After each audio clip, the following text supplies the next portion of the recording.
말씀해 주시죠. 예, 안녕하십니까. 저는 공인노무사로 일하면서 산재 감축과 재해노동자 보호를 위한 시민단체에서 활동하고 있는 유성규라고 합니다.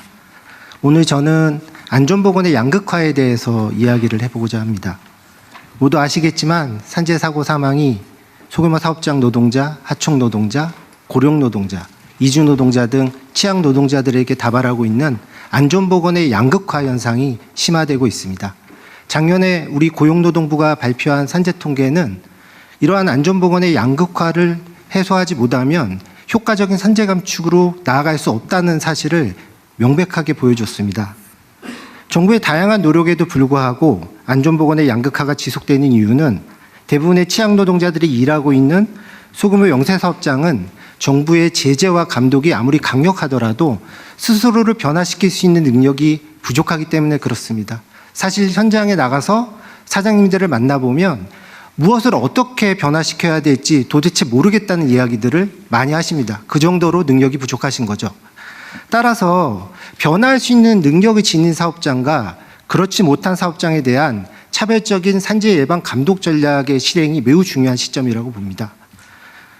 능력을 지니고도 변화하지 않는 사업장에 대해서는 지금보다 더 강력한 제재를 실행하고, 능력이 없어서, 능력이 부족해서 변화하기 어려운 사업장에 대해서는 지금보다 훨씬 더 강력한 지원과 지도 감독을 실행해야 된다고 봅니다. 그런데 이와 관련해서 매우 중요한 지점이 있습니다. 사업주 지원과 지도 감독을 무차별적으로 해서는 안 된다는 거죠. 어떤 지역, 어떤 사업장에 대해서 어떤 지원과 어떤 지도를 할 것인지에 대해서 정확히 타겟팅해야 됩니다. 사실 과거 우리 정부가 수많은 지원 정책과 지도 감독을 펼쳤음에도 불구하고 그 효과가 낮았던 이유는 바로 이 타겟팅을 제대로 못했기 때문이라고 판단이 듭니다. 정확한 타겟팅을 위해서는 산재 다발 지역 및 업종, 공정, 작업 유형, 인적 취약성 등에 대한 목적 지향적이고 면밀한 통계 분석이 반드시 이루어져야 됩니다. 자신이 어디에 발 딛고 서 있는지를 모르는 사람은 앞으로 어디로 나아가야 할지도 모르고 사실 나아가더라도 잘못된 방향으로 나아갈 가능성이 높습니다. 조속히 실질적으로 도움이 되는 산재 통계 수집 및 분석을 위한 인프라 구축이 반드시 마련돼야 됩니다. 덧붙여 소규모 영세사업주들의 현장의 의견을 들어보면 노동부나 안전보건공단 등이 시행하는 지원 제도를 모르거나 알고 있더라도 그 절차가 복잡하거나 신청 서류가 복잡해서 신청하지 못하는 경우들이 많다고 하십니다. 실제로 제가 현장에 나가보면 누가 사장님이고 누가 직원인지 모르는 경우들이 많습니다. 소규모 영세사업장의 경우에는요. 격리사원도 없고 총무사원도 없고 일도 하시고 서류도 챙기셔야 되는 분들이 많죠. 결국 지원제도를 구축할 때 진짜 도움이 필요한 이러한 소규모 영세사업주들이 배제되지 않도록 제도 접근성을 높이기 위한 방안을 반드시 함께 고민해야 된다고 생각합니다. 부처주의와 산재 감축을 위해서 노력하시는 대통령님과 장관님 그리고 모든 공무원 분들께 힘내시라는 응원의 말씀 드리면서 제 이야기 마무리하겠습니다. 감사합니다.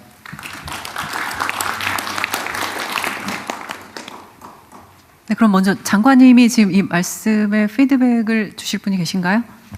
네, 노동부 장관입니다. 네, 직을 건 분 한번 얘기해 보세요. 네. 네, 말씀 감사드립니다. 말씀 주신 것 같이 이 산업안전에서도 격차가 심화되고 있고, 이른바 엄벌주의가 통하는 데가 있고, 엄벌주의조차 감당하지 못하는 사업장이 있습니다. 결국 50억 미만, 50인 미만 사업장에 대해서 우리가 어떻게 지원하고 그들의 산재를 줄일 것인가라는 것이 우리의 당면 과제인데요. 일반적으로 경제가 성장하면 산재율이 줄어드는 것이 일반적인 경향이고 대체로 그러한데, 우리 경제는 성장하는데 산재가 줄지 못하다는 것은 첫 번째는 산업 구조와 연관이 되어 있습니다. 작은 사업장이 너무 많습니다. 오늘 오전에도 화성시를 다녀왔는데요. 화성시에 우리나라의 중소기업이 대부분이 들어있는데 그중에 90% 이상이 소규모 사업장입니다. 이분들에 대해서는 1차적으로 진단이 중요합니다. 방금 유성규 노무사님께서 말씀하셨듯이 고위험 사업장이 어딘지를 정확하게 타겟팅하고 그들에게 맞는 처방을 해 나가면서 작은 사업장에 대한 지원을 강화하겠습니다. 아울러서 충분히 능력이 됨에도 불구하고 반복되는 사업장에 대해서는 경제적 제재도 병행함으로써 그동안 맛없는 당근과 안 아픈 채찍이었다. 이런 비판이 많았습니다. 그래서 당근도 맛있게 하고 채찍도 아프게 해가지고 산재 줄여서 저도 오랫동안 일할 수 있도록 하겠습니다. 고맙습니다. 이거 좀 처음 듣는 얘기인데 맛없는 당근에 안 아픈 채찍이었다. 지금 훌륭한 지적 같습니다. 오래 다니게 해주십시오. 예.